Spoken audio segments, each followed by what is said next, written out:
Welcome to my channel. I'm Ashley, but more importantly, this is my Triumph Thruxton RS. Today, what I wanted to do was show you the mods I've done on it so far.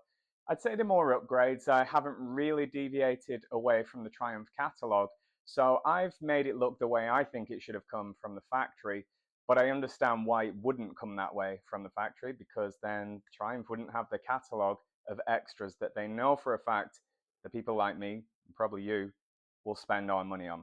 So let's do a little walk around and I'll show you what I've done.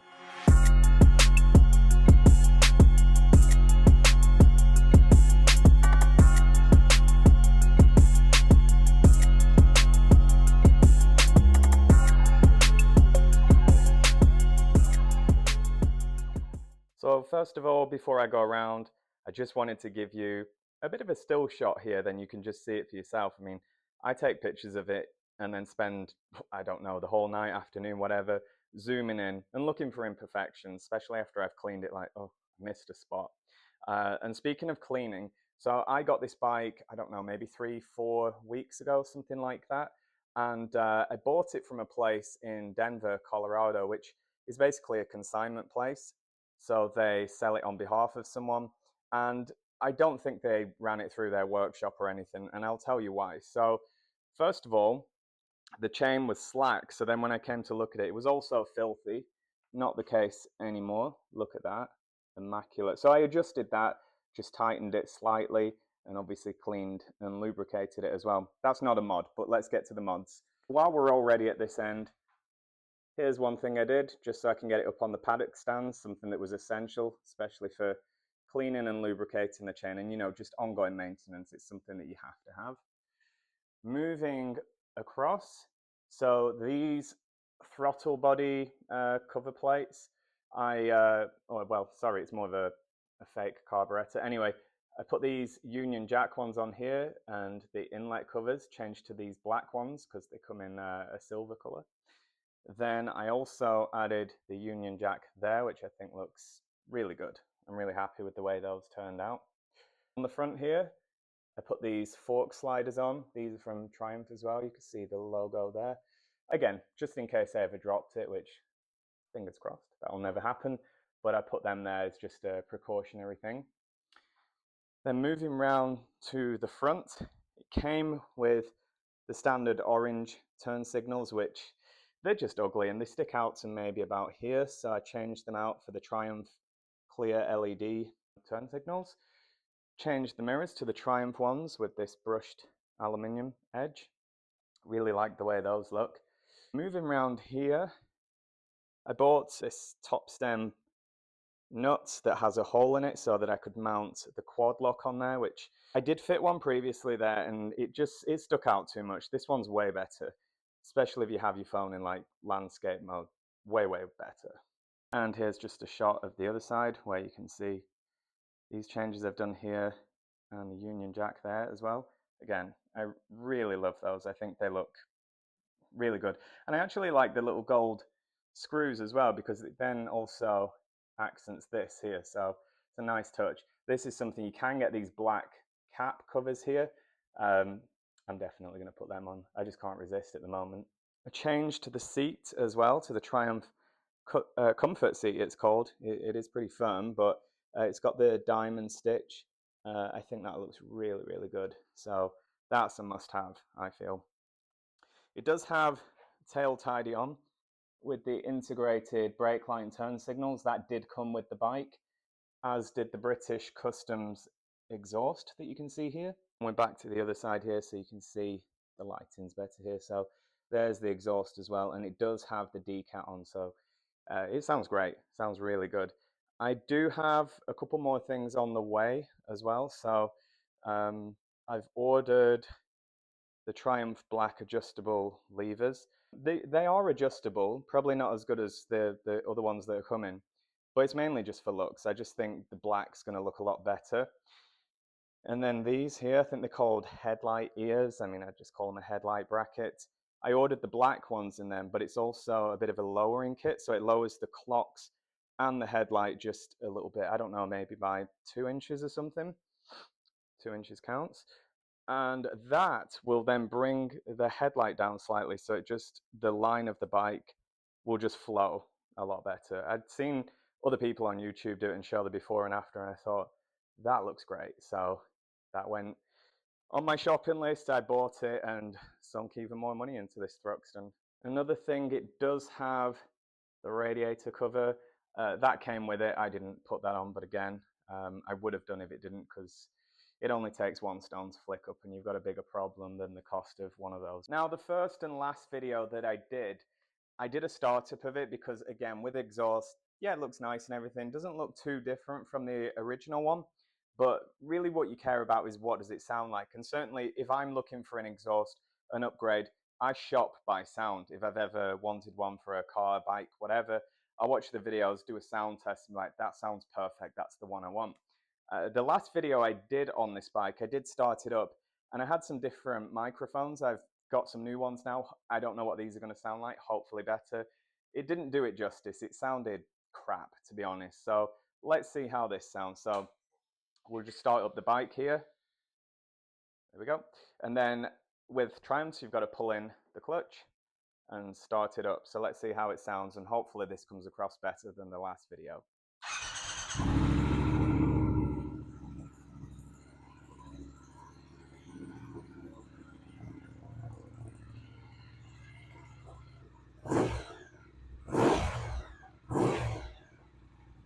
Sounds great.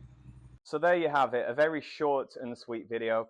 Just wanted to do a quick walk around and show some of the mods I've done, because since the last video I did a couple more things as well, like these plates, this cover, and the fork stem mount as well.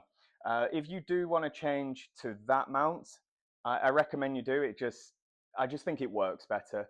You're going to need a 38mm socket to get that off, and then you have to torque it to 90 Newton meters as well. Something you want to do, you don't want to get that wrong. So torque it up to the right spec, and then you're away. So I haven't used that yet. I've only ridden this bike once for about 30 miles. So the next video I'm going to do, I bought a chin mount for my helmet so I could put my action cam on and do some sort of onboard footage as well. And you can hear it, see what it looks like, how it handles, and I'll give you my thoughts on that as well, especially compared to my Aprilia Tuono, which I love that bike. So I'm interested to see how this gets on. Another thing I did as well, because the chain was in such a bad state, that said to me, this bike has been, I don't believe it's been abused, I just think it has been neglected a little bit. Luckily, it's only done 4,109 miles. So as well as sorting the chain out, I did an oil filter change. I also inflated the tires. I checked the pressures, and the front was at something like 22. The back was at 15. Should be 36 and 31, I believe. So I did that about 2-3 days ago. I checked them just before doing this video, and they're holding pressure. So I don't know what went on there, but I didn't check because it came from a dealer. I thought I didn't need to. It's probably safe. So when I took it out, I was a little underwhelmed, if I'm honest. And now I know why. I was riding with a slack chain and flat tires. And I've also adjusted all the suspension as well for a solo rider. They were completely out of spec as well. So I think that also would, well, it definitely would have made a difference. So now it's fully set up. I trust the bike because I've done it myself.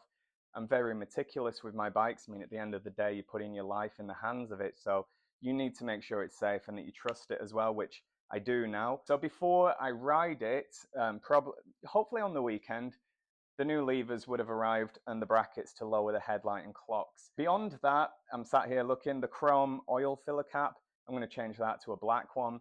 I may get these bolt covers up here as well to change it to black.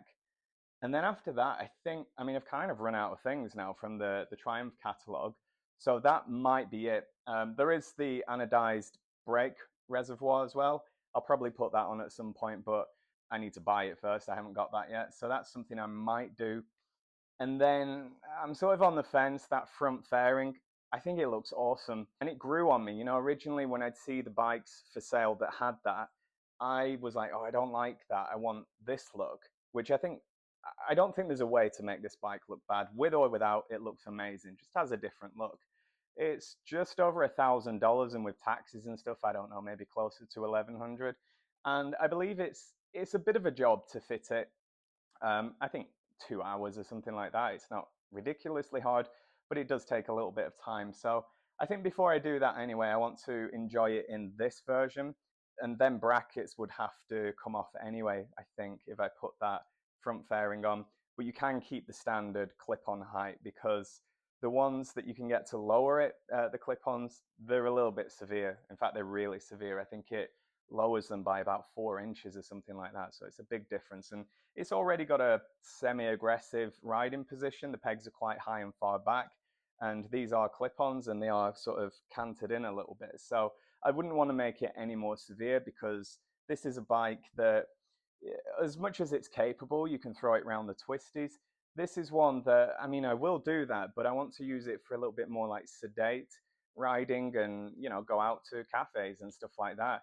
The Aprilia is the one I use for the sort of balls to the wall kind of riding, and it's fantastic. Of all the bikes I've ever had, that's the best bike I've ever had for that kind of thing.